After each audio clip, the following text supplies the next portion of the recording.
complicam voluntariamente. São muitos os que complicam voluntariamente a existência. Tomam decisões precipitadas, falam além do devido, bebem em excesso, dirigem em alta velocidade, praticam a invigilância, permite-se certas sensações, avançam sinais de advertências, humilham as pessoas, não são previdentes, esbanjam o que têm, não valorizam afetos, não pensam nas consequências dos seus atos, não cuidam da saúde. Estes, do que lhes acontece, jamais poderão se queixar a não ser de si mesmos.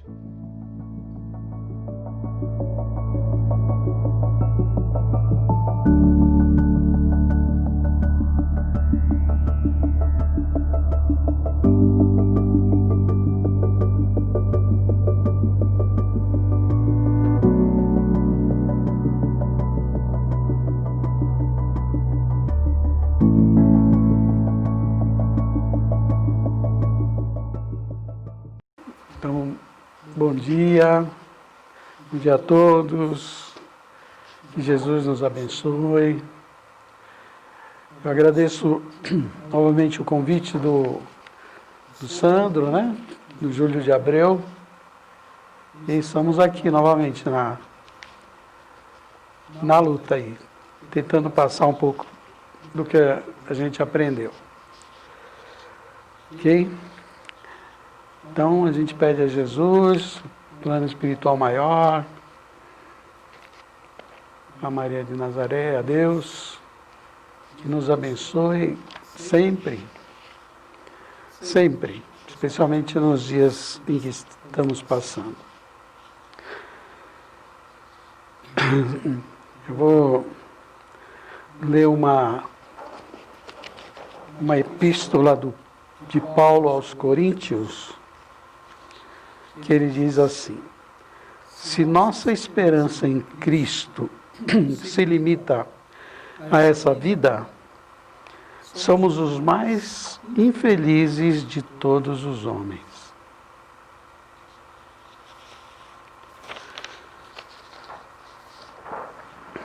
Para pensar, Porque Jesus, a gente sabe, sempre falava de vida futura para nós. De maneira que, se fincarmos o pé nessa vida e achar que é nela que todas as nossas todos os nossos anseios de alegria, de felicidade se resume a essa existência, seremos infelizes, Porque já existe um grande sofrimento na Terra para cada pessoa, independente do seu estado, da sua posse, dos seus bens, independente de tudo. Sempre o sofrimento está batendo nas portas. Desde o início, às vezes, infância dolorida ou não, mas na fase da vida sempre a dor bate na porta de todos nós. Então, o que nos espera é o que Jesus fala, de vida futura. Felicidade não é desse mundo, a felicidade, ela transcende o nosso momento na Terra. E também que a felicidade, ela está dentro de nós,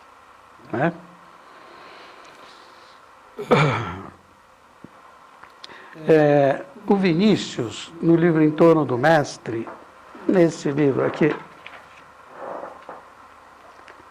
o livro Em Torno do Mestre, ele é um livro, esse livro é velhinho já,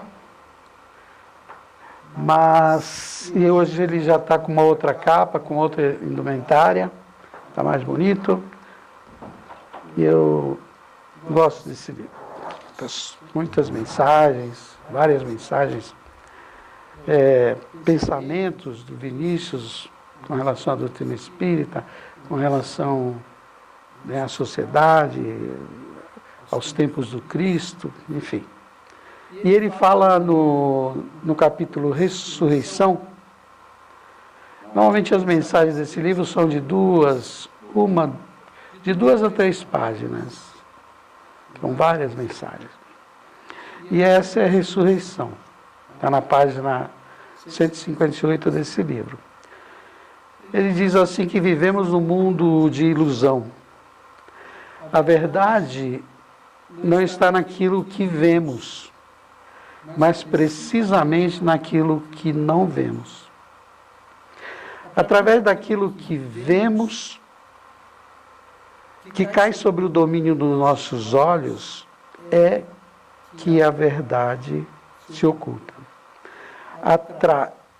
Repetindo, atrás daquilo que vemos, que cai sob o domínio dos nossos olhos, é que ela se oculta. A verdade está atrás do que nós vemos.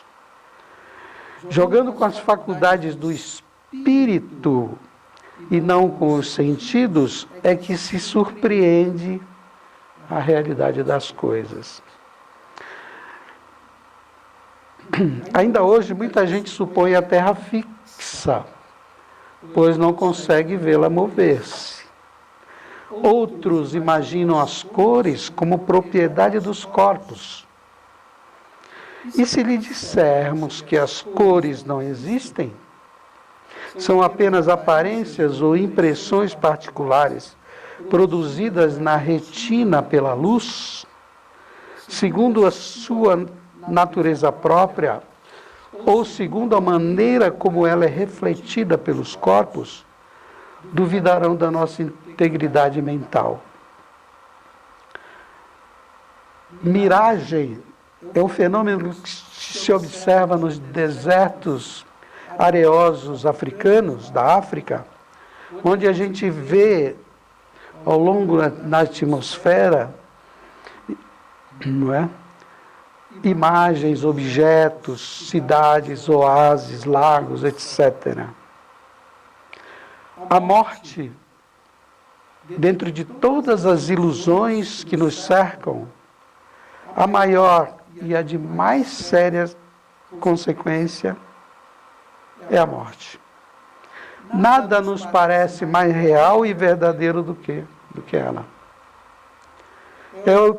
É o epílogo fatal da vida, dizem uns.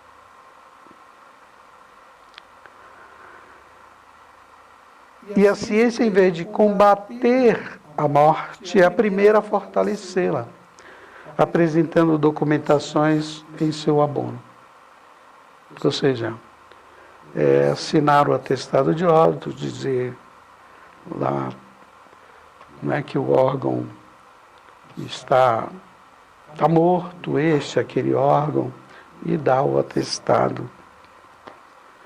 No sentido que é considerada, a morte vem gozando de realidade inconteste, de fato inconfundível e inexorável. Não passa, no entanto, da maior de todas as ilusões de que a humanidade tem sido e continua vítima. Disse alguém com justeza que a pior mentira é aquela que mais se parece com a verdade.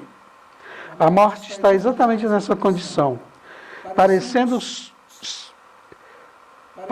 segundo todos os aspectos, a última palavra no cenário da existência humana. Não é mais do que parecendo sobre todos os aspectos, a última palavra no cenário da existência humana, não é mais que simples dissimulação da vida. Não é mais do que um disfarce, a ocultação, o fingimento da vida. A vida, eis a realidade verdadeira, a vida que vence, que triunfa sempre, que se sobrepõe a todas as metamorfoses, todas as contingências a que se submete em sua maravilhosa trajetória pela senda da eternidade, a vida. A vida não é o que vemos são apenas as suas manifestações através das formas organizadas. A alma, quereis saber o que é alma? Dizia Santo Agostinho. Olhai um corpo sem ela. o corpo com todos os seus órgãos, o corpo intacto, completo, perfeito, não passa de um cadáver se lhe escapa a alma, a sede da vida, sem que lhe falte coisa alguma do que se vê, falta-lhe tudo, porque lhe falta a vida que se não vê. Interessante, né? Lá o corpo estendido, no caixão, todos olhando, o corpo perfeito, tudo. O que está faltando ali? O que falta ali? Não vemos. A vida falta, a alma falta. Não somos máquinas, corpos. Somos filhos de Deus, criados à sua imagem e semelhança, ou seja, espírito. Seguimos. A semente oferece outro exemplo significante para a gente fazer um comparativo. Divida-se uma semente em algumas frações e essa semente está em ótimas condições germinativas. Fracionemos ela, cortemos ela em pedaços e depois reunimos cuidadosamente todas as partes sem que falte nenhuma. Depois dela toda recomposta, lancemos ao solo. Ela jamais germinará. Por quê? Porque ao fragmentá-la, evoluiu-se, evaporou-se, volatilizou-se, elevou-se como se saísse voando aquilo que os nossos olhos não veem e que é tudo. A vida. A vida não é a forma organizada, por mais complexa que ela seja. Vemos a forma, não vemos a vida que a anima. E tomamos o efeito pela causa. Concedemos à morte o império sobre a vida e, na verdade, é a vida que reina sobre a morte. Convencer o homem desse fato é difícil. A ilusão da morte domina-o e ele considera a morte como uma realidade. Ressurreição.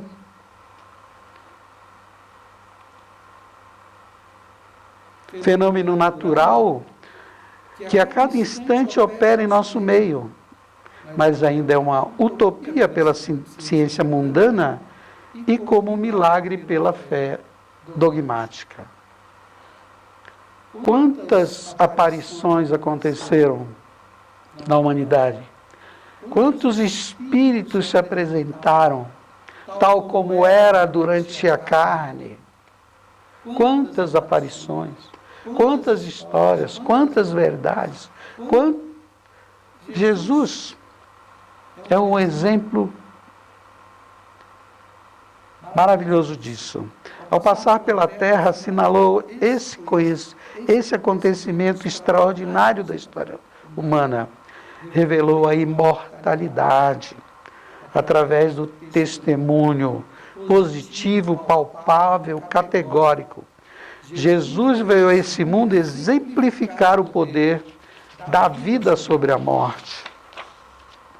Morreu para que todos vissem como se morre. Ressuscitou para que todos vissem como se ressuscita. O epílogo final da sua existência terrena não foi a agonia do Calvário. Foi a ascensão a Betânia. O triunfo majestoso de seu ideal não se verificou na cruz, e sim nas aparições a Madalena, aos 2 peregrinos de Emaús e finalmente aos apóstolos no cenáculo de Jerusalém. Jesus materializou-se ante os discípulos. A casa estava fechada, pois tinham medo das perseguições dos judeus, e Jesus materializou-se, apareceu diante deles e disse: paz, a paz seja convosco.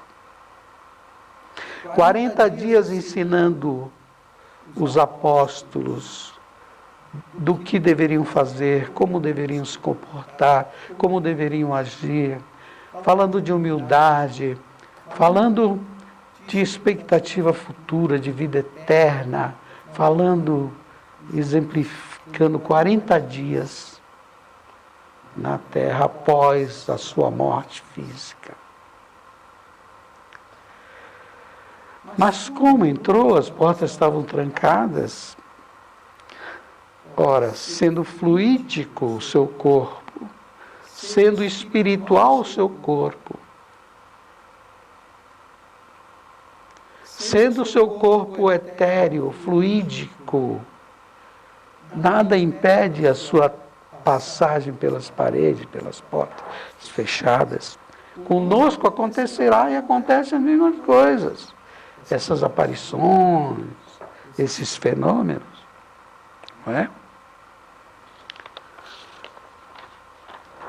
O cristianismo é a religião da vida, por excelência, em oposição às religiões da morte. Jesus disse: deixai os mortos o cuidado de enterrar seus mortos. Deus não é Deus dos mortos. Para Deus todos vivem e sempre viverão. Os próprios discípulos, testemunhas oculares, dificilmente se renderam à evidência desses fatos, dessa revelação, que pela misericórdia de Deus foi otorgada a nós. Uns queriam tocar nas mãos, outros ficaram incrédulos com a presença de Jesus, já tinha desencarnado. Paulo, o primeiro da nova fé, o convertido de Cristo já vivo, em suas prédicas e epístolas, suas cartas, insistia continuadamente em todas as suas mensagens, frisando a imortalidade. Jesus ressuscitou. Eis a esperança.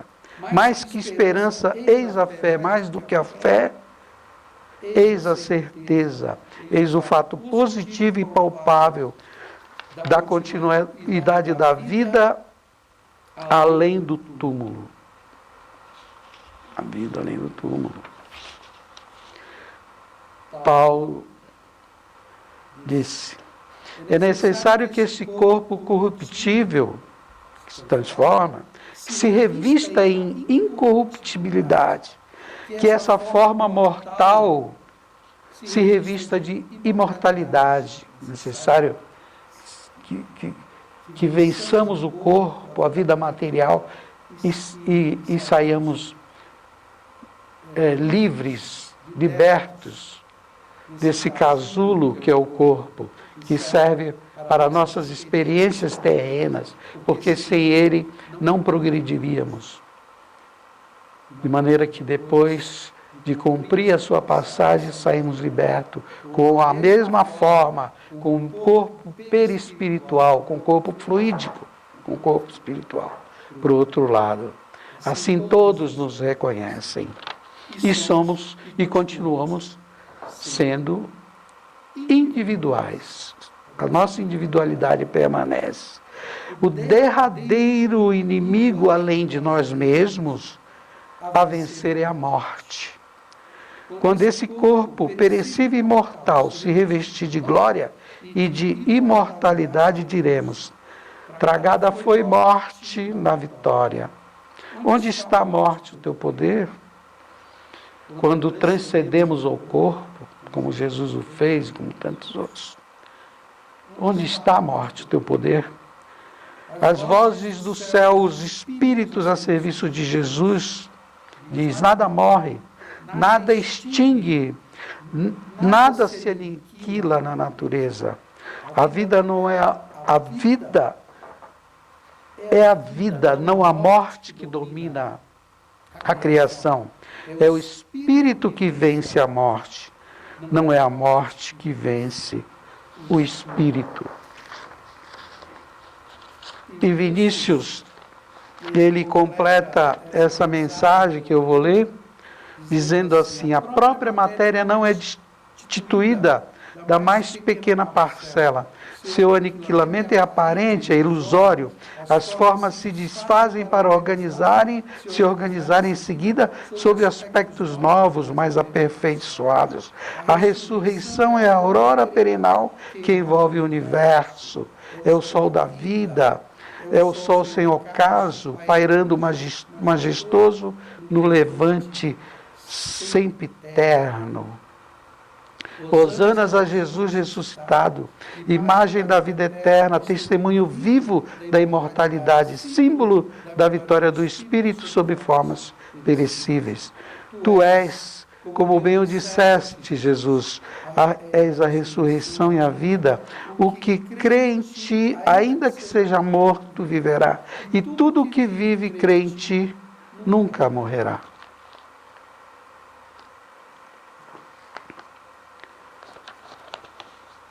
E ele termina a mensagem. Bonita, né? Muitas reflexões. Se quisermos conferir, ler, para ficar gravado na nossa alma, no nosso coração, é o livro Em Torno do Mestre de Vinícius. Ok? Então, certos estamos que a morte não existe, que o corpo que desgastado como uma roupa velha é abandonado, jogado fora, enterrado, cremado, incinerado, enfim. A vida, a alma, o espírito ressurge pleno. O corpo fluídico, etéreo, espiritual é igual ao corpo da carne. A mesma forma como Jesus apareceu. Aí a vida continua do outro lado. Num ambiente de conformidade com o nosso modo de viver aqui na Terra, com o nosso modo de pensar, com as pessoas afins, ou preso na Terra, vagando atrás de seus interesses, que fogem das suas mãos, que fogem das suas vistas, aguardam então a misericórdia de Deus, enfim, para seu retorno na Terra, para o seu recomeço, para continuar em busca do aperfeiçoamento, para o perdão, para aprender, para valorizar o coração, para desapegar, para valorizar o sentimento, valorizar o bom, o eterno, para o respeito, para a tolerância, para a empatia, para o amor. Reencarnação é a oportunidade de refazer o caminho. Nada de salvação sem obras, nada de condenação eterna, nada de sofrimento eterno, nada de fogo eterno. Deus é amor. Filhos somos todos nós dele. O que se atrasou é aguardado com muito carinho. Arrependeu-se. Volta ao Pai. Festas, sandálias novas, abraços. Recomeço, nova oportunidade, novo reencarne, nova experiência, novo recomeço. Onde eu errei aquilo ali, não lembro, lembra. As nossas tendências demonstram exatamente aquilo que falta para que nós avancemos na senda da perfeição. As tendências nos mostram. Qual é o nosso maior desejo? Quais as nossas as sensações que gostamos? Quais as coisas que buscamos?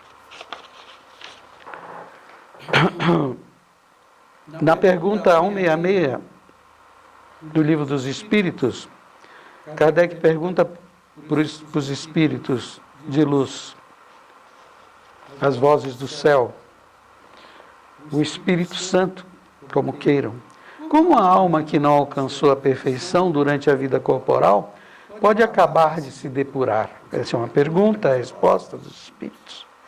Submetendo-se à prova de uma nova existência. Qual o objetivo da reencarnação? Expiação, melhoramento progressivo da humanidade. Sem isso, onde estaria a justiça? Não é? Reencarnação, a justiça de Deus, chave para todas as perguntas do homem quanto à situação dele na Terra. Porque alguns têm muitos, outros têm pouco. Porque a desigualdade? Porque a sorte, o azar? Porque o rico? pobre? Por que a dor? Por que sofro? Tantas perguntas, o que não e que nos faz sofrer e faz com que nós somos vítimas, mas e também a gente pode dizer que Deus é injusto com tanta situação de desespero, de dor e de sofrimento que a gente vê. O que não vemos nessa questão é uma situação adversa, porque o sofrimento é que nos impulsiona a Deus. Bem-aventurados que sofrem, bem-aventurados que choram. Ao invés de praguejarmos, de ofendermos os insensatos, os espertalhões, os que roubam, os que matam, oremos por ele, pela sua vida futura. Não passará um centil nem um jota do que Jesus falou. Temos que alcançar a perfeição reparando os males que fizemos ao outro. O que infringimos ao outro, o que fizemos o outro sofrer, sofreremos também. Essa é a lei. A lei é dura, mas é a lei. Não pense que na terra a justiça não se cumpriu, mas Deus faz a justiça, tem a sua justiça, tanto para os maus, para com os bons. Então oremos por eles, façamos uma prece. Não somos nós também que brigamos, que somos egoístas, que somos vaidosos, que somos orgulhosos e intolerantes? Somos nós?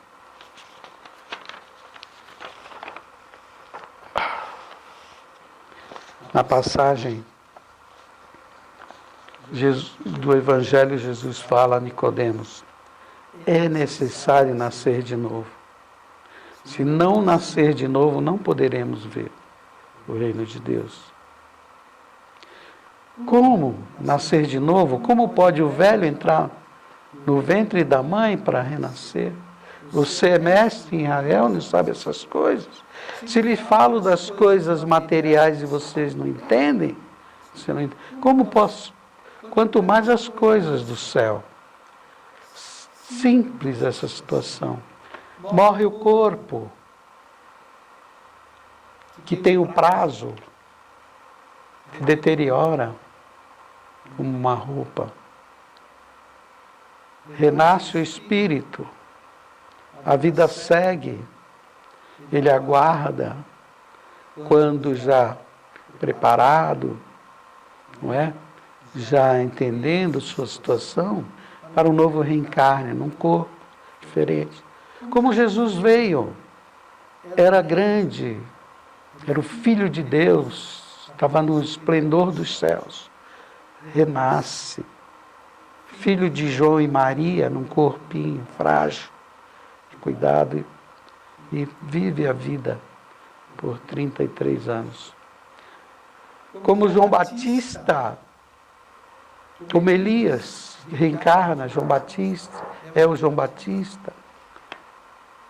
Como tantos outros de nós que a gente olha e diz: caramba, essa pessoa é tão boa, aprendeu tantas coisas, fala tantas coisas, sofre, não chora. Tantos e tantos seres. A gente vai dizer: sofre, a gente sofre tudo. Mas sem o sofrimento, sem a dor, a gente não avança, a gente não se burila. A dor é que nos arremete a mundos mais altos. Então, vivamos a vida com sofrimento, com a dor, porque ela sempre está batendo na mão da porta. Se eu não me engano, Chico que disse: o dia que eu não choro, que eu não sofro, é como se fosse um dia perdido. Então, quantos sofreram e reviveram pleno, que a gente sabe, Joana d'Arc, Madre Teresa de Calcutá, Chico Xavier, tantos outros aí que sofreram tanto, mas permaneceram no bem e saíram gloriosos, que a gente sabe que são santos, estão no alto, estão no reino de Deus. E nós outros, Nosso sofrimento é igual aos deles? Maior, menor? Olha. Então agradecemos a Deus por tudo, pela vida, pelo sofrimento também, que é difícil da gente aceitar. Mas está aí as obras, as vozes do céu, o livro dos Espíritos, as obras básicas do Espiritismo. Está aí o Evangelho segundo o Espiritismo, está aí o Céu e o Inferno, está aí o livro dos Médiuns. Todos esses livros nos dizendo da vida nova, do mundo dos espíritos, da continuação da vida. Que a paz de Jesus esteja no nosso coração e nos dê muito ânimo.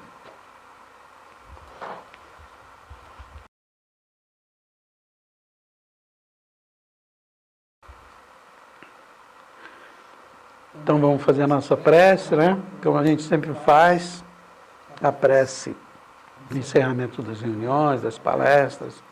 Então vamos levar o pensamento a Deus, nosso Pai Criador, levar o pensamento a Jesus, nosso querido Mestre,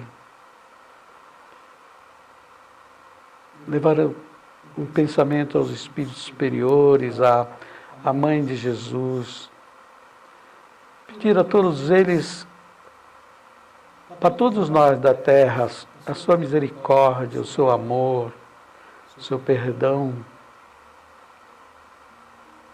que nós possamos aprender a cada dia com as situações que se nos aparecem, a perseverança, a paz, a calma, como Jesus diz, calma, por que vos afligis?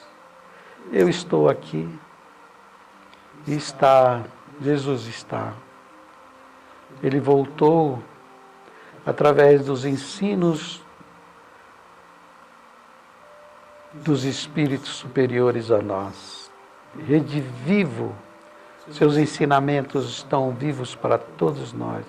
E nós agradecemos, Jesus, e pedimos por todos nós a misericórdia para aqueles que estão desencarnando nessa pandemia, para aqueles que estão nas UTIs, para aqueles que estão nas enfermarias, aqueles que estão esperando vaga nos leitos, para aqueles que estão esperando, não é, uma consulta, para aqueles que trabalham, os médicos, os enfermeiros, para os que cuidam da limpeza, para os motoristas de ambulâncias, para todo o país, para as cabeças pensantes desse mundo, que tem, não é, a possibilidade de tornar o sofrimento mais ameno com os recursos que lhe foi confiado. Nos abençoa, Deus. Nos abençoa, Pai. Nos abençoa, Jesus. Para terminar, eu vou fazer a prece da Ave Maria.